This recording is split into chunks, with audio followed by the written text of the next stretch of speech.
Bismillahirrahmanirrahim. Assalamualaikum warahmatullahi wabarakatuh. Asyhadu an la ilaha illallah wa asyhadu anna Muhammadan abduhu wa rasuluh la nabiyya ba'da. Apa kabar anak-anak ustazah yang di rumah? Semoga selalu dalam keadaan sehat walafiat dan diberkahi oleh Allah Subhanahu wa taala. Baik, mari kita awali pelajaran hari ini dengan melafazkan basmalah. Bismillahirrahmanirrahim. Pada kesempatan kali ini ustazah akan melanjutkan materi kita pada pekan yang lalu, yaitu mengenai organ-organ reproduksi pada wanita dan laki-laki serta bagaimana terjadinya pembuahan. Ya, baik, pada kesempatan hari ini ustazah akan menjelaskan mengenai bagaimana proses perkembangan embrio hingga menjadi janin. Tapi sebelum masuk ke perkembangan embrio, ustazah mau ingatkan dulu materi yang sebelumnya mengenai proses fertilisasi pada manusia. Masih ingat ya, fertilisasi atau pembuahan itu adalah proses peleburan sel telur dan sel sperma. Nah, bisa dilihat pada gambar berikut. Jadi ketika ovum telah matang, ovum itu akan dikeluarkan dari yang namanya ovarium menuju uterus. Nah, proses pelepasan ovum dari ovarium ini disebut dengan proses ovulasi. Nah, dalam perjalanan ke uterus, jika ovum bertemu dengan sperma di tuba falopi atau oviduk, ovum akan dibuahi oleh sperma. Nah, proses pembuahan ovum oleh sperma ini disebut proses fertilisasi. Jadi sudah paham ya proses fertilisasi itu seperti apa? Nah, dari peleburan sel telur dan sel sperma ini nantinya akan menghasilkan yang disebut dengan zigot. Ya, nah kita masuk ke poin kedua, itu adalah proses pertumbuhan dan perkembangan embrio hingga menjadi janin. Nah, tadi kan hasil pembuahan ovum oleh sperma disebut dengan zigot. Zigot itu terus bergerak dari saluran telur menuju uterus. Selama pergerakannya menuju uterus, zigot mengalami pembelahan terus-menerus secara mitosis, sehingga membentuk sekumpulan sel yang disebut dengan embrio. Nah, jadi di sini gambarnya sudah terbentuk banyak sekali sel-sel. Nah, inilah yang disebut dengan embrio. Perubahan zigot menjadi embrio dan pergerakannya menuju uterus membutuhkan waktu sekitar 5 hari. Ketika pada hari kelima, embrio telah sampai di uterus. Dan pada hari ke-7, embrio menempel pada dinding-dinding uterus. Nah, di sini setelah hari ke-12 terbentuklah lapisan-lapisan pada embrio. Nah, kita lihat ya lapisannya ada apa saja. Di sini ada ektodermis, di sini ada endodermis. Nah, di antara lapisan ektodermis dan endodermis itu ada lapisan mesodermis. Nah, kita lihat apa-apa saja fungsi lapisan itu. Nah, untuk lapisan ektodermis atau lapisan luar, ini akan berkembang, membelah, membentuk bagian-bagian tubuh manusia. Ya, untuk ektodermis itu akan membentuk kulit dan sistem saraf. Sedangkan lapisan endodermis, lapisan yang bagian dalam, itu akan membentuk sistem pernapasan dan sistem pencernaan. Sedangkan lapisan mesodermis atau lapisan bagian tengah itu akan membentuk bagian rangka, otot, sistem peredaran darah, sistem ekskresi, dan juga sistem reproduksi. Sudah paham ya lapisan-lapisan embrio itu ada apa saja dan fungsinya apa saja? Silakan dibaca kembali bukunya ya. Nah, kita lihat di sini. Di sini adalah membran-membran pada embrio. Nah, di sini ada beberapa bagian. Kita cek satu-satu ya. Nah, yang bagian A itu disebut dengan amnion. Ya, amnion itu kita kenal dengan air ketuban.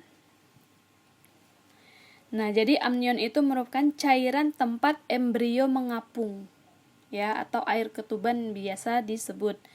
Fungsinya apa? Ada beberapa fungsi, yaitu yang pertama, menjaga embrio agar dapat bergerak bebas. Kemudian melindungi embrio dari perubahan suhu yang drastis dan melindungi embrio dari guncangan. Itu ya fungsi air ketuban. Kemudian kita lihat lagi yang bagian B. Bagian B ini yang ditunjuk tanda panah itu disebut dengan korion. Ya, jadi korion ini menyelubungi amnion dan kuning telur. Yang mana kuning telur? Kuning telur ini yang bagian C. Ini ya, ini kuning telur. Apa fungsi korion? Ya, fungsinya yaitu karena dia mengandung pembuluh darah, jadi dia akan menghubungkan pembuluh darah dengan peredaran darah ibunya melalui plasentanya. Ini plasenta. Ya, itu fungsi korion. Selanjutnya, apa itu plasenta? Ya. Nah, di sini adalah plasentanya. Ya, fungsi plasenta itu ada beberapa. Yang pertama, sebagai penghubung antara embrio dan jaringan ibunya. Yang kedua, mengalirkan oksigen dan zat makanan dari ibu ke embrio. Dan yang ketiga, mengalirkan sisa metabolisme dari embrio ke peredaran darah sang ibu. Itu fungsi plasenta. Selanjutnya, yang bagian C, silakan diamati gambarnya, itu adalah gambar kantong kuning telur. Fungsinya adalah sebagai tempat pembentukan sel-sel embrio dan juga tempat pembentukan darah pada embrio. Yang terakhir, bagian D itu adalah allantois. Fungsinya sebagai organ pernafasan dan organ ekskresi pada embrio, ya. Nah, sudah paham ya bagian-bagian membran pada embrio dan fungsinya? Silakan nanti diamati lagi gambarnya dan dilihat buku IPA halaman 9 sampai dengan 10. Lanjut, kita ke bagian yang ketiga. Nah, di sini kita akan melihat bagaimana proses pertumbuhan dan perkembangan janin atau fetus itu sendiri. Ini adalah bentuk janin ya pada masa kehamilan 1 bulan. Jadi bayinya itu masih berbentuk embrio yang masih sangat kecil seperti kacang hijau lah ibaratnya. Nah, calon janin ini juga berada di rahim baru saja mengalami proses pembentukan sehingga dia masih berukuran sangat-sangat kecil dan belum berbentuk apapun ya. Nah, selanjutnya ini adalah perkembangan pada usia kehamilan 2 bulan. Jadi panjang janinnya ini sudah lebih panjang, yaitu 2,5 cm. Bentuk kepalanya coba kita lihat seperti kepala reptil dan juga mempunyai ekor. Dan kita lihat di sisi badannya itu ada benjolan. Nah, benjolan ini akan menjadi tangan dan kaki-kakinya. Tetapi masih ukurannya sangat kecil ya. Selanjutnya, ini adalah usia kehamilan 3 bulan. Di sini masih kepalanya itu masih tampak besar jika dibandingkan dengan tubuhnya. Daun telinganya mulai terbentuk, kemudian tonjolan tangan dan kakinya sudah dilengkapi dengan jari ya. Tadi kan hanya benjolan saja. Dan juga matanya sudah dilengkapi dengan kelopak, tapi masih terselubungi oleh cairan-cairan di kelopak matanya. Selanjutnya ini adalah usia kehamilan 4 bulan. Kepalanya masih tampak lebih besar, tubuhnya kemerahan karena pembuluh darahnya membayang di bawah kulit yang tipis. Denyut jantungnya terasa kuat, ototnya sudah mulai aktif. Nah, pada usia kehamilan 4 bulan ini, jenis kelaminnya sudah dapat diketahui loh, laki-laki atau perempuan. Selanjutnya usia kehamilan 5 bulan. Kelopak matanya masih tertutup, organ dalam tubuhnya semakin sempurna, tetapi paru-parunya belum sempurna ya. Kemudian makanan atau nutrisi lainnya disalurkan melalui tali pusar. Lanjut, usia kehamilan 6 bulan.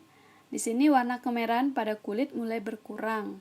Kemudian kelopak matanya sudah terbelah, tetapi bola matanya masih dilapisi oleh selaput yang keruh. Jadi belum bisa membuka mata. Kemudian kepalanya juga masih tampak lebih besar ya.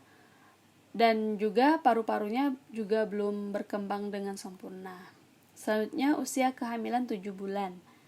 Nah, di sini masih terlihat badannya masih kurus, kulitnya masih agak kemerahan juga sedikit, kemudian sudah mampu membuka mata di usia 7 bulan. Nah, di usia kehamilan 7 bulan ini, janinnya sudah mampu membuka mata. Karena apa? Karena selaput yang menutupi bola matanya itu sudah hilang. Selanjutnya pada usia kehamilan 8 bulan, nah di sini nampak perbedaan ya. Apa itu? Lemak yang tersimpan di bawah kulit serta di sekitar bahu itu bertambah banyak sehingga tubuhnya itu menjadi lebih gemuk. Dan juga kuku-kuku jari telah terbentuk dengan sempurna. Nah, ini fase terakhir di usia kehamilan 9 bulan. Di sini keriput di muka sudah hilang, besar kepala juga sudah serasi dengan bentuk tubuhnya. Kepala janinnya ini sudah menuju ke panggul ibu yang mengakibatkan terjadinya kontraksi. Apa tandanya? Tandanya janin sudah ingin keluar. Ingat, janin itu secara normal, secara kelahiran normal itu dia akan keluar melalui vagina. Oke, sampai di sini dulu ya pertemuan kita pada hari ini, pelajaran kita pada hari ini, sampai pada pertumbuhan dan perkembangan janin atau fetus. Silakan disimak baik-baik videonya. Jangan lupa subscribe dan baca juga buku IPA-nya halaman 10 sampai dengan 12. Nanti akan Ustazah kasih tugas untuk kalian. Baik, itu saja dari Ustazah. Kita akhiri dengan melafazkan hamdalah.